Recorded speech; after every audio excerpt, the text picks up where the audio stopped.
हमें जानेंगे कि सभी के लिए सेक्स एजुकेशन जानना, पढ़ना और समझना इसको क्यों ज़रूरी है। खासकर हम बच्चों की बात करें तो बच्चों को बताना और इसके बारे में समझाना क्यों ज़रूरी है। हम देखते हैं कि आजकल सेक्स एजुकेशन नहीं होने की वजह से भी बहुत सारे क्राइम बढ़ रहे हैं। तो इसी पे खास बातचीत करने के लिए, इसके बारे में विस्तार से जानने के लिए आज हमारे साथ मौजूद हैं डॉक्टर अजय कुमार। दर्शकों, आपको बता दें कि अब बिहारी नहीं बल्कि देश भर के जाने माने यूरोलॉजिस्ट हैं और साथ ही साथ ये इंडियन मेडिकल एसोसिएशन और यूरोलॉजिस्ट सोसाइटी ऑफ इंडिया के पूर्व अध्यक्ष हैं। सर नमस्कार, बहुत बहुत स्वागत है आपका। सर मैं आपसे जानना चाहूँगी, अगर हम सेक्स एजुकेशन की बात करें तो ये सेक्स एजुकेशन की जानकारी सभी के लिए क्यों ज़रूरी है। खासकर अगर हम बच्चों की बात करें तो हम स्कूल में भी देखते हैं कि टीचर्स ढंग से नहीं इसके बारे में बताते हैं बच्चों को या पढ़ा पाते हैं। तो इन सभी की जानकारी नहीं होने की भी वजह से हम देखते हैं कि बहुत ज़्यादा क्राइम बढ़ रहे हैं। इस बारे में आप क्या कहना चाहेंगे, क्या बताना चाहेंगे? देखो, ऐसा है कि सेक्स एक ऐसी चीज़ है, जब जैसे जैसे उम्र बढ़ती है तो सेक्स भोजन के जो पेट भरने की भूख जो होती है, उसके बाद सेक्स ही की भूख बढ़ती जाती है। तो जैसे बच्चा को शुरू में सिखाया जाता है कैसे खाना खाना चाहिए, किस तरह का भोजन करना चाहिए, उसी तरह से उसको सेक्स एजुकेशन देना चाहिए और सही बात बतानी चाहिए। बहुत बार हम लोग गलत बातें बताते हैं बच्चों को। और इस पर एक छोटा सा जोक क्विकली बता देता हूँ कि एक बच्चा रोज़ अपने बाबा के साथ घूमने जाता था सवेरे मॉर्निंग वॉक में। तो एक दिन उसने देखा कि दिमाग में उसके आया कि बाबा, तो आजकल हम पढ़ रहे हैं रामायण, लेकिन स्कूल में पढ़ाता है लेकिन समझे में नहीं आता सीता जी पैदा कैसी हुई। कहे अरे कोई नहीं, जनक जी गए खेत में हर ये कर रहे थे, चला रहे थे, और उसमें से ये निकला, घड़ा निकला, उसी से सीता जी निकली। तो बोले कि बाबा हम कैसे पैदा हुए? कहा वो तुम्हारे माता पिता गए घूमने और जाके वहाँ घड़ा मिल गया, वहाँ तुम पैदा हुए। क्या पिताजी कैसे पैदा हुए? कहा अरे हम और तुम्हारी दादी गए थे और ऐसे ऐसे वो एक जगह पानी में घड़ा मिल गया, उसमें तुम्हारे पिताजी मिल गया। तो धीरे से पूछता है कि पिताजी हम लोग के घर में सेक्स सुक्स नहीं होता है क्या? देखिए, बच्चे को अंदाज था लेकिन उसको गलत ढंग से बाबा समझा रहे थे, इसलिए उसको मैंने गलत ही हो रहा था। तो ये काम नहीं होना चाहिए।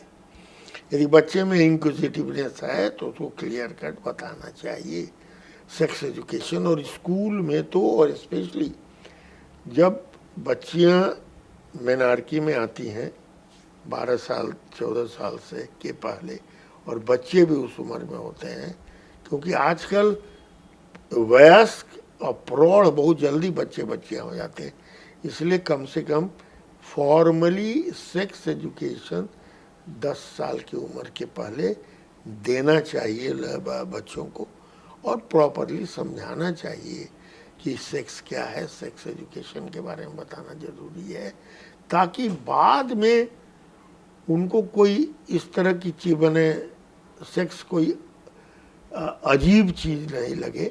और बाद में तो होगा कि सबसे बड़ा प्रॉब्लम क्या हो गया आजकल, ये मोबाइल में तो इतनी भ्रांतियां पैदा की जाती हैं सेक्स के बारे में, और तो और है इतने तरह की पोर्नोग्राफी, और बच्चे तो अब 10, 12, 14 साल में पोर्नोग्राफी देख रहे हैं और इरोटिक ये सारी चीज़ें देख रहे हैं, जिसमें गलत भ्रांतियां सारी पैदा की जाती हैं सेक्स के बारे में।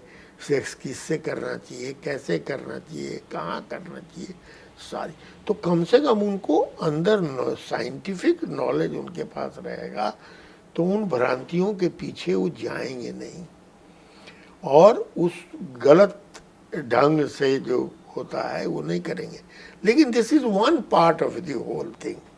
बचपन से सेक्स एजुकेशन दिया, उसको सब आइडिया है, सब कुछ समझ गया है, लेकिन बड़ा जब हुआ तो उसका एक्सपोजर जो सोसाइटी में होता है ना, तो फिर सोसाइटी में वो देखता है कि अरे भाई, सबसे बड़ा तो दुश्मन ये है मोबाइल। क्या कि देख रहे हो धीरे धीरे ये मोबाइल के चलते लड़के इस तरह के वायलेंट, और दोस्तों, सारे दोस्तों, क्योंकि मेरे यहाँ तो सेक्स से संबंधी बीमारियों लेकर के बच्चे बहुत आते हैं। अब एक छोटी सी चीज़ है, मास्टरबेशन। अब आवेगा सब यंग लड़का सब इस कॉलेज का यंग कि सर हम बहुत मास्टरबेशन अपने जीवन में किए, तो अब हम एकदम ख़त्म हो गए हैं, डिप्रेशन में आ जाएगा, बहुत तरह की चीज़ें हैं, इतना कम समय में नहीं बता सकता हूँ। लेकिन वो और समझता है कि it is a stigma doing masturbation. Doing masturbation is not an stigma, it is a natural thing. Seminal fluid has to come out.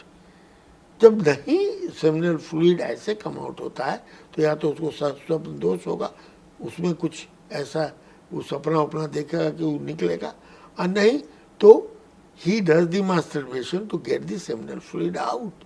उसमें उसको गिल्ट का फीलिंग नहीं होना चाहिए। तो वो सब चीज़ें बताने की ज़रूरत उन लड़कों को होती है ताकि वो परेशानी में नहीं पड़े।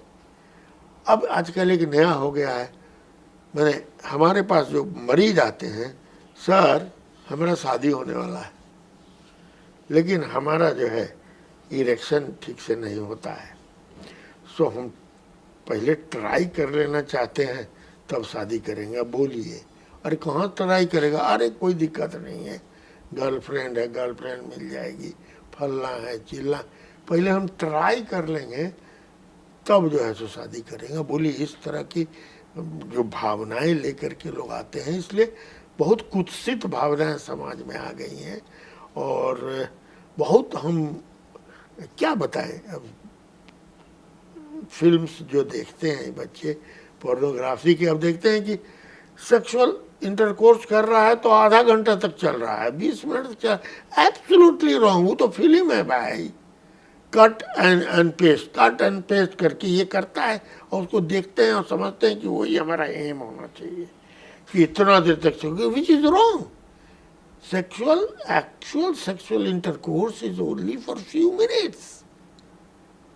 Foreplay and after the sexual intercourse जो भी हो, लेकिन during that duration is very few minutes. तो ये समझाने की जरूरत है उन लोगों को कि ये सब जो तो देखता है तो उसी को ये करके सोच करके और देखता है कि हम नहीं कर पाते हैं तो कहता है अल्लाह हमरा से तो सेक्स होता ही नहीं है, तो शीघ्र पतन हमको हो जाता है। अरे कितना देर शीघ्र पतन हुआ हो, 3-4 मिनट के बाद तो अरे भाई तो सही है।